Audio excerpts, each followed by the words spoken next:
여러분 안녕하십니까? 현천병원 김상봉 원장입니다. 오늘은 무릎 절골술에 대해서 알아보는데요. 절골술 하니까 다들 무서워해요. 무릎 내 뼈가 어떻게 되는 게 아닌가? 뼈가 부러져 가지고 못 걷는 게 아닌가? 막 불안해하는 거예요. 그래서 막 인공관절을 하고 싶어 하는 분도 많죠. 그래서 절골술과 인공관절은 환자분들이 많이 고민하고 지금도 힘들어하는 부분이 돼요. 그래도 인공관절보다는 절골술을 하고 나면은 내 무릎을 그대로 살려주기 때문에 장점이 많은 수술이 돼요. 장점이. 그래서 고민을 합니다. 절골술을 할까요? 인공관절을 할까요?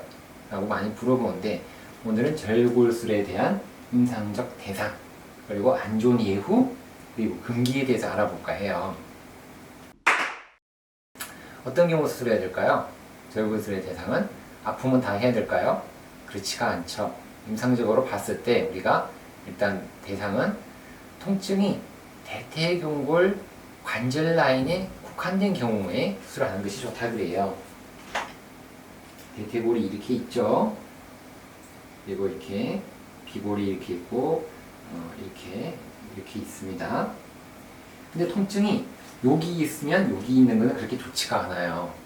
그래서 요 라인, 여기, 요 라인, 요쪽 관절 라인이라 그러죠. 요 라인에 통증이 있을 때 우리가 수술하는 것이 예후가 좋다 그래요. 딴 데 있으면 그렇게 안 좋아요.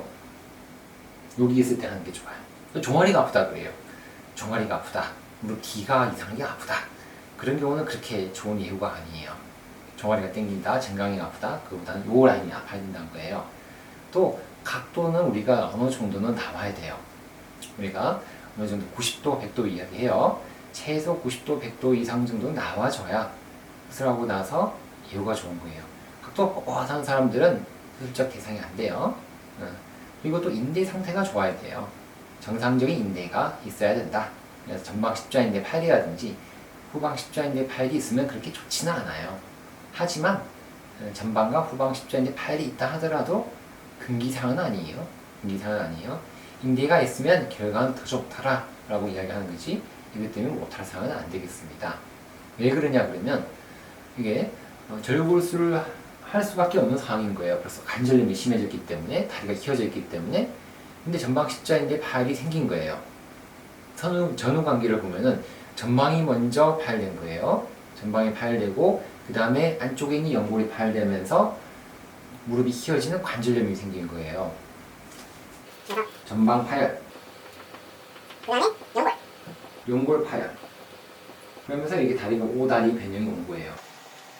그러니까 전방이 파열돼서 결과가 이렇게 왔다고 해서 전방이 파열됐다고 하더라도 절골술을 못할 상황은 아니다라는 거죠. 대신에 이제 수술을 할 때는 오다리 수술을 먼저, 절골술을 먼저 해줘야만이 그 다음 수술이 이게 돼요. 요걸 먼저 하면 이거 하면 안 돼요. 절골술을 먼저 하고 그 다음에 전방 십자인대 수술을 하는 순으로 하게 된다 그러면 괜찮다라고 이야기하죠. 그래서 또 고정된 변형, 우리가 절골술의 대상인데 뭔가 변형 자체가 조금 이상하지만 그래도 완전히 고정돼 있으면은 우리가 수술을 못해요. 완전히 고정돼 있으면 뻣뻣하게 이렇게 돼 있으면 수술을 못합니다. 어느 정도 유연성이 있어야 되더라 라는 것이 되겠죠. 또 염증이 없어야 돼요. 염증이라면 류마티스 관절염, 무릎 안에 염증이 막 붓고 있고 막 안 좋아요. 그럴 때는 수술적 대상이 안 되고, 나이도 70세 이하, 너무 나이가 많으면 못해요. 또 비만도 중요한데 정상 체중보다 1.3배 이하가 우리가 수술적 적응의 대상이 좋다라고 이야기하는 거예요. 그렇다 해가지고 완전히 비만이 있다고 하더라도 절골술을 못하는 상황은 아니에요.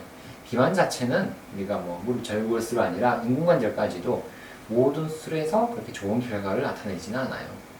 근데 하지만 비만이 있다 하더라도 재활을 열심히 하잖아요. 그러면 충분히 좋은 결과가 있어요. 비만이 있다고 해서 내 무릎 연골 수술 못한다, 절골술 못한다, 인공관절 못하는 게 아니에요. 그런 분들일수록 재활을 더 열심히 하는 분들이 많아요. 왜냐하면 재활 열심히 하면 살도 빠지니까. 그렇게 함으로써 근육이 많이 생기는 경우가 많죠.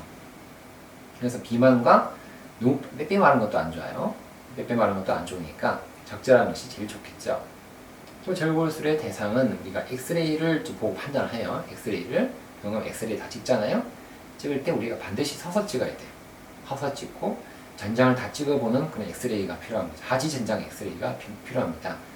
또 서서 찍었을 때 내측 구획의 간격이 중요한데 여기는 좁아져 있어요. 보통 엑스레이 찍게 되면 이렇게 됐으면 무릎이 이렇게 좁아져 있어요.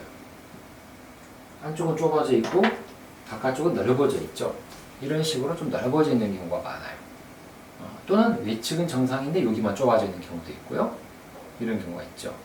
또 우리가 또 슬개 대퇴 관절 앞에서 이렇게 봤을 때 슬개골이 이렇게 있거든요. 이 간격도 중요한데요. 이 슬개골의 간격도 이 간격도 이게 정상이면은 수술하는데 이유가 좋죠. 수술하는데 이유가 좋죠. 그래서 엑스레이 전체 봤을 때 5도 이상의 오다리 변형이 있으면 5도라고 그래요. 5도, 오다리는 5도. 5도 이상의 변형이 있으면 예반 변형이 있으면 우리가 수술적 적용 대상에 들어가는 거죠.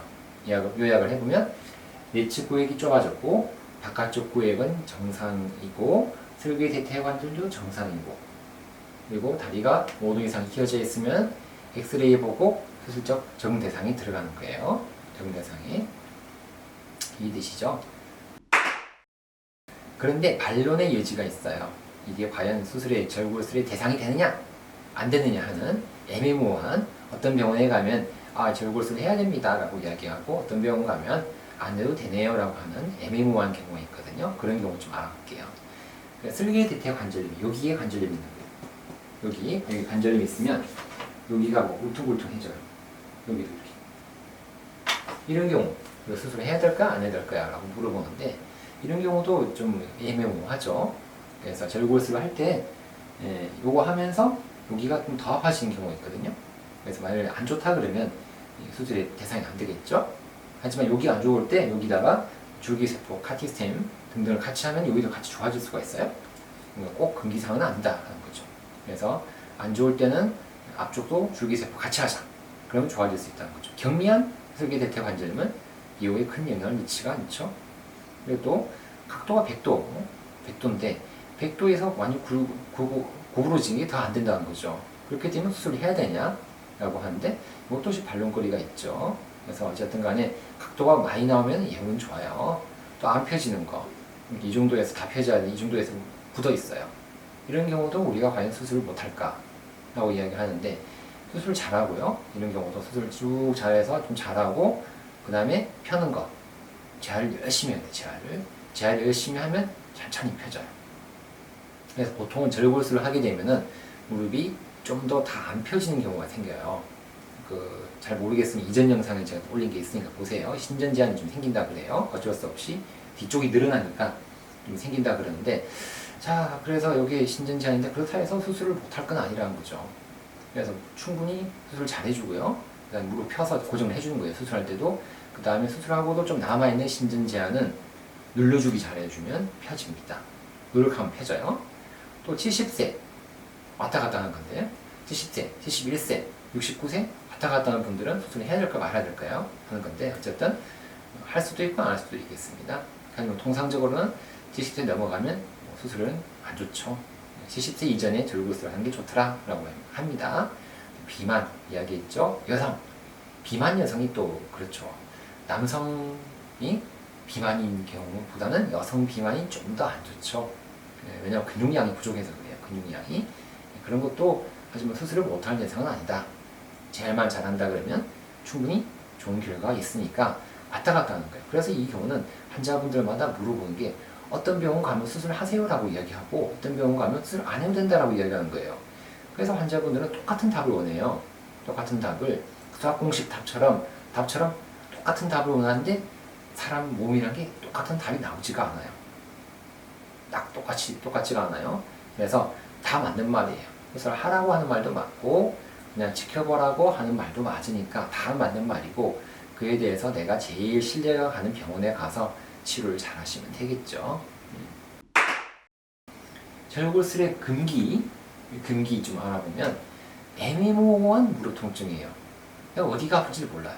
쑤시는 것 같은데 허벅지가 아픈 것 같기도 하고 다리가 당기는 것 같기도 하고 발까지 종아리가 당기고 이럴 때는 우리가 수술의 대상이 안 돼요. 이럴 때 설사 이렇게 좁아져 있다 하더라도 대상은 안 돼요. 왜냐하면은 이 자체가 종아리 문제일 수도 있고 허벅지 문제일 수도 있고 척추의 문제일 수도 있기 때문에 이런 경우는 대상이 안 되는 경우죠. 다른 경우는 먼저 치료해보고 안 되면 수술하면 되겠죠. 여기 무릎 안쪽 통증이 아니라 쓸개 대퇴 관절의 통증이 주인 경우가 있어요. 이런 경우는 수술을 안 하셔도 돼요.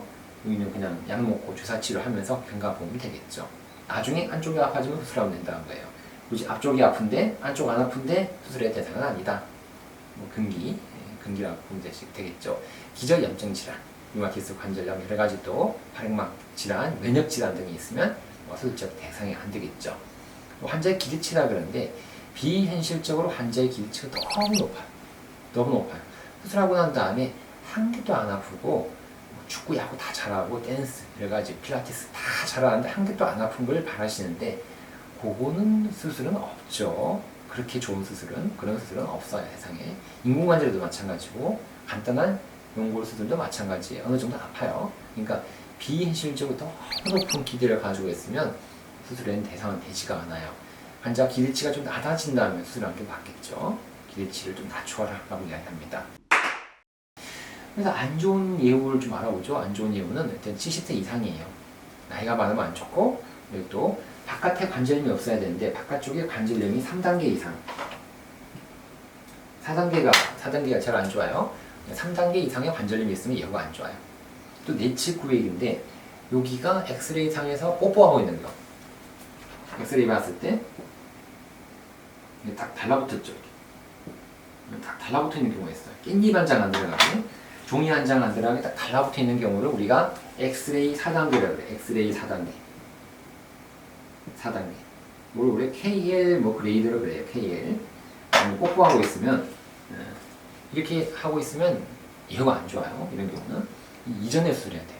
이전에 약간 이렇게 벌어져 있을 때, 약간 떠 있을 때, 깻잎 몇 장 들어갈 때 수술해야 돼요. 깻잎 안 들어가면 안 됩니다.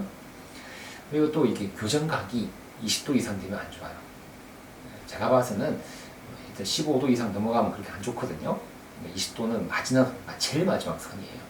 안 좋아요. 그렇게 되면 골절 생기고 수술도 어렵고, 그러니까 적당하게 15도 미만이 됐을 때 수술을 하는 것이 좋겠죠. 또 산재 같은 경우에는 뭔가 좀 이렇게 기대심이, 보상 심리가 있기 때문에 그렇게 좋은 대상은 안 되고, 노동자, 무릎을 많이 써야 돼요. 많이 써야 되고, 특히나 일반 노동자보다는 무거움을 많이 들고 많이 움직여야 되는 노동자 같은 경우에는 이렇게 좀 안 좋은 이유예요. 수술하고도 아프다 그래요. 또 신경 문제, 교감 신경이 많이 자극돼가지고 손만 대도 아프다라는 경우들이 있어요. 그런 경우도 좋은 대상은 되지가 않겠죠. 자, 여기까지 좀 알아봤고, 관절염에 대해서 알아볼게요. 관절염은 내측, 외측, 설계 대퇴의 관절염을 나눌 수가 있는데, 내측 관절염의 대상은 우리가 엑스레이 상에서 1단계부터 4단계까지 할 수가 있어요. 1단계부터 4단계까지 관절염에서 할 수 있는데 4단계는 되도록이면 예후가 안 좋더라. 하지만 그래도 수술 못할 상은 아니에요. 4단계도 수술을 할 수 있지만 3단계보단 결과가 좀 떨어진다는 거죠. 3단계 됐을 때까지 수술하시는 게 좋아요. 환자분들한테 많이 이야기해요. 이렇게 뽀뽀하면 수술해도 결과 안 좋으니까 이전에 수술하세요 라고 이야기해요. 그래야 또 몇 년간 또 지켜보다가 오시는 경우가 많아요. 그럴 때는 이제 이런 수술을 절골수를 못해요. 무조건 인공관절밖에 못하는 경우니까 적절하게 하셔야 되겠죠. 그래서 우리가 그 4단계 되면 왜 수술하고 결과 안 좋냐라고 이야기해보니까 논문에서 막 나왔어요. 수술을 한 다음에도 안쪽이 아프다는 거예요. 안쪽이. 왜냐면 연골이 없으니까 벌려놔도 안에가 완충제가 아무것도 없기 때문에 또 붙어요. 보통 뼈끼리 맞닿아요. 그래서 수술해도 아프다 라고 하는 거고, 또 이게 내측의 경골, 여기가 결손이 심한 경우예요.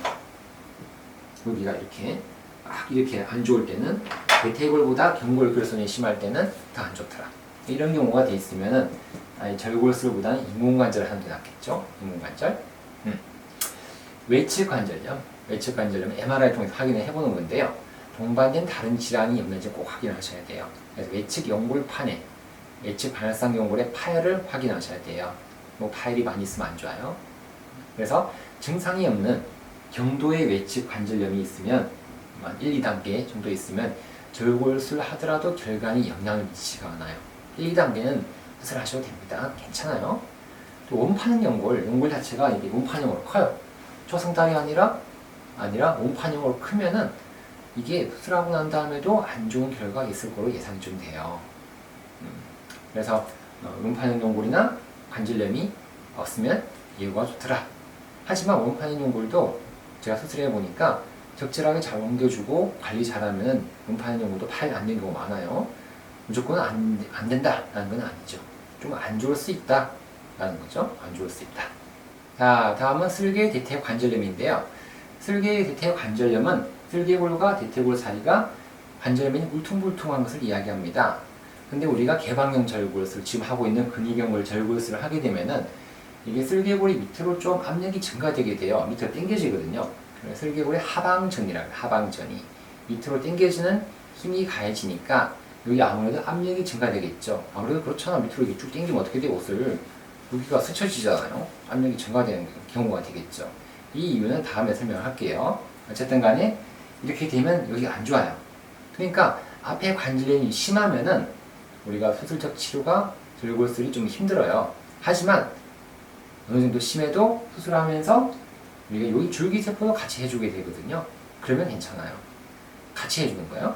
여기는 예측의 통증이 있으니까 절골술을 하고 앞쪽이 안 좋으니까 줄기세포까지 같이 하면은 일석이조로 두 개를 동시에 다 치료하는 그 경우가 되겠죠. 이런 경우가 꽤 있습니다. 그래서 슬개대퇴 관절염이 경도로만 있으면 그냥 수술하면 돼요. 절골술을 하면 되고, 하지만 안 좋으면은 줄기세포도 같이 하면 되겠죠. 자, 이렇게 해서 영상을 전체적으로 좀 알아봤어요. 임상적 대상, 금기, 안 좋은 이유, 각각의 관절염에 대해서 좀 알아봤거든요. 좀 이해가 많이 되셨습니까? 이해가 안 되신 분들은 손 들어볼까요? 저기 오늘도 생각보다 꽤 많이 드셨군요. 그래서 영상 조그만 거 준비했으니까 영상 보고 더 이해를 도와드리도록 하겠습니다. 무릎 절골술을 하면 무섭다고 생각하시는데 좋은 결과가 있다는 것을 케이스로 보여드리도록 하겠습니다. 60세 남자고요. 노동일을 하시는 분이에요. 2년간 통증이 있어서 타병원에서는 뼈에 이상이 없다고 말을 하고 포르로 주사, 물리치료, 약을 먹었는데요. 그런데도 통증이 계속 지속이 돼요. 그래서 대학병원을 가셨어요. 대학병원을 갔는데 뭐 엑스레이 찍어보니까 좀 안 좋은데 그래도 참을만 하면 참아보세요 라고 이야기하고 그래도 계속 아프면 MRI 찍어보세요 하고 약 먹고 집에 가라고 했습니다. 그런데도 계속 아픈 거예요. 환자분이 힘들어했죠. 그래서 선천병원을 방문하셨는데요. 자, 엑스레이를 찍어봅니다. 이런 엑스레이를 꼭 찍어봐야 돼요. 일반적인 정형외과 병원에 가면 이런 엑스레이를 찍어보지를 않아요. 하지만 이런 것을 꼭 찍어봐서 양쪽 다리의 변형을 확인을 해봐야 됩니다. 찍어보니까 오다리 변형이 있어요. 오다리 변형이라는 것은 중심축의 라인을 쭉 그었을 때 고관절부터 발목까지 직선을 껐습니다. 그었을 때 보면 여기 오른쪽이에요.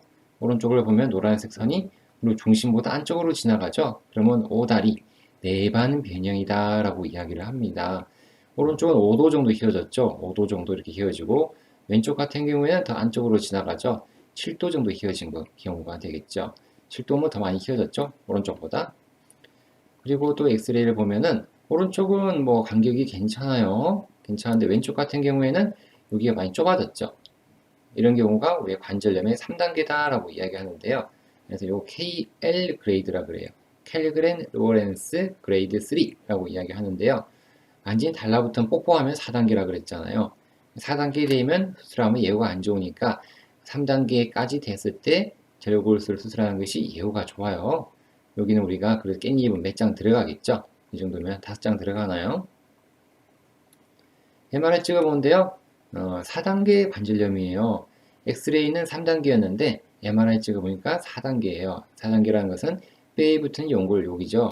골연골, 관절연골이라고 하는 이 부위가 여기가 없어요. 바깥쪽은 이렇게 테두리가 있죠? 여기는 없어요. 옆에서 본 사진 보면 여기 테두리 검은 거 보이시죠? 여기 있어야 되는데 여기는 없죠. 이만큼이 없고 울퉁불퉁해요. 울퉁불퉁하고 뼈에도 벌써 타박이 들어있고요. 안 좋죠? 엑스레이는 3단계, MRI는 4단계가 되겠습니다. 실제로 관절경 사진을 보면 여기 반월상 연골이 이렇게 파열이 되어 있는 게 보이죠? 완전히 중간에가 뻥 뚫려져 있죠? 안 좋습니다. 여기가 이제 쿠션 역할을 해줘야 되는데 쿠션 역할을 못 해주게 되니까 위아래로 부딪히죠? 그러면은 뼈에 있는 연골 여기가 구멍이 난 거예요. 울퉁불퉁 구멍이 나고 깨지고 울퉁불퉁하고 구멍 나고 난리가 났습니다. 안 좋죠? 이렇게 너덜너덜한 거는 제거를 해줘야 돼요. 이렇게 너덜너덜한 거 제거를 해주고 이렇게 좀 깨끗하게 만들어줘요. 그래서 여기다가 수술을 해줘야 되겠죠? 그래서 카티스템을 넣어줍니다. 이 부위다가 구멍을 뚫어주는 거예요. 이렇게 큰 구멍을 뚫어요. 큰 구멍을 뚫어서 여기다가 약을 넣어줍니다. 약 들어갔죠. 카티스템을 우리가 줄기세포라 그러죠. 줄기세포. 태아 탯줄에서 세포를 떼서 이렇게 연골세포로 배양을 해서 안에다가 구멍에다 넣어주는 수술이 카티스템, 줄기세포, 무릎 연골 재생 수술이라고 하죠.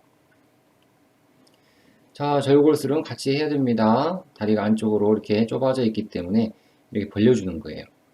벌려주니까 엑스레이 보니까 이게 좁아져 있었잖아요. 좁아져 있었는데 절골술을 하고 나니까 이제 벌어지죠. 벌어지고 여기도 절골술이 잘 됐고요.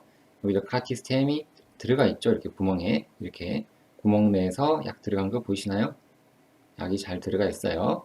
그래서 절골술과 카티스템을 같이 한 경우가 되겠죠. 스스로 2년째 봅니다. 2년째 보니까 오른쪽은 계속 내반 변형, 오다리 변형이 있고요.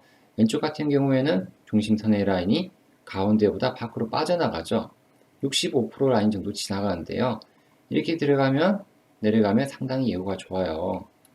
가운데 안쪽으로 지나가면은 여기가 좋아지지가 않는데 이렇게 60% 레벨까지 빠져서 밖으로 빠지게 되면 안쪽으로 부하가 전달되는 것이 밖으로 빠지기 때문에 안쪽이 좋아질 수밖에 없죠.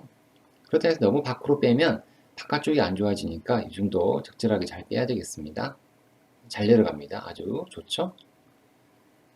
그래서 엑스레이를 찍어보니까요. 수술 후 2년째 뼈가 다 붙었어요. 뼈는 다 붙고 여기 MRI 찍어보니까 관절염 아까 4단계로 카티스템 했잖아요. 이 부위가 생겼어요. 까만 게. 아, 신기합니다. 그렇죠? 보세요. 여기다가 우리 이 부위거든요. 이 부위가 안 좋았는데 수술하고 2년째 MRI를 찍은 거 보니까 여기 생겼죠. 아, 상당히 좋아요. 상당히 좋습니다. 그리고 안쪽에 있는 간격도 여기가 좁아져 있는 것이 늘어난 거예요. 엑스레이도 보니까 보세요. 수술 전에 엑스레이 보면 좁아져 있죠. 깻잎 5장 정도 들어가는 관절염 3단계인데 수술 후 2년째 보니까 늘어나 있죠. 상당히 좋아요. 이렇게 되면 좋아질 수밖에 없다 그러죠. 중심 체중의 라인도 65% 라인 지나가고 안쪽 간격도 늘어났고 카티스템 줄기세포 부위도 좋아졌고요. 아주 좋은데요. 얼마나 좋은지 볼까요? 아, 보세요. 너무 좋아졌죠. 카티스템 수술 부위가 아주 깨끗하게 회복이 됐어요. 이렇게 카티스템이 들어가면 약간 하얗게 돼요. 이렇게. 그래서 이 카티스템은 본인의 연골과 가장 흡사하고 유사합니다. 유리연골이라 그러죠. 미세천공술 같은 경우에는 좀 이렇게 딱딱한 연골로 섬유성 연골로 대체가 되는데 카티스템은 본인 연골인 유리연골로 몰랑몰랑하고 탄력이 좋은 연골로 본인 것이 되죠. 이렇게 잘 들어갔어요. 잘 들어가서 예뻐졌는데 아주 수술 전이랑 비교해 볼까요? 여기 다 깨져 있어요. 너무 안 좋죠. 너무 안 좋은 이 부위가 이렇게 좋아졌다 라는 거죠. 너무 좋죠. 환자분은 너무 만족하게 하고 상당히 안 아파요. 현재 노동일도 다시 시작했고요. 사실 노동일은 제가 좋은 결과는 없다고 이야기했잖아요. 그런데도 이분은 생활도 열심히 하고 중간에 잘 관리하셔가지고 좋은 결과가 생겼습니다. 금속 제거했죠. 2년째 금속 제거했고요. 뼈는 거의 다 붙었죠. 상당히 좋아요. 이런 경우가 있으면은 상당히 저도 기분이 좋고 환자분들도 상당히 만족하고 좋아요. 그래서 우리가 제가 이야기를 드린 거는 무릎 절골술, 인공관절 고민하고 있잖아요. 하지만 나이가 아직 젊고 내가 활동력도 좀 있고 운동도 좀 하고 스포츠 활동도 하려고 한다 그러면 일도 해야 되죠. 노동 일을 해야 된다 그러면 인공관절보다는 절골술이 좋은 선택이 되겠습니다. 그렇죠. 무서워하지 말고 이렇게 수술을 받고 좋은 결과가 있다 그러면 충분히 일할 수 있고 운동도 하고 여행도 다닐 수 있습니다, 여러분. 자, 영상 보고 나니까 많이 이해가 되셨습니까? 아, 다행이네요. 오늘도 무릎 절골술이냐 인공관절을 해야 될 것이냐 많은 고민하고 계시죠? 줄기세포는 어떻게 할 것인가 고민하고 계신데 이 영상 보고 그런 궁금증들이 많이 해결되기를 바랍니다. 오늘도 이 영상이 마음에 드셨다 그러면 좋아요와 구독은 꼭 눌러주시면 감사하겠습니다. 오늘도 건강하고 행복한 하루 되십시오. 안녕히 계십시오.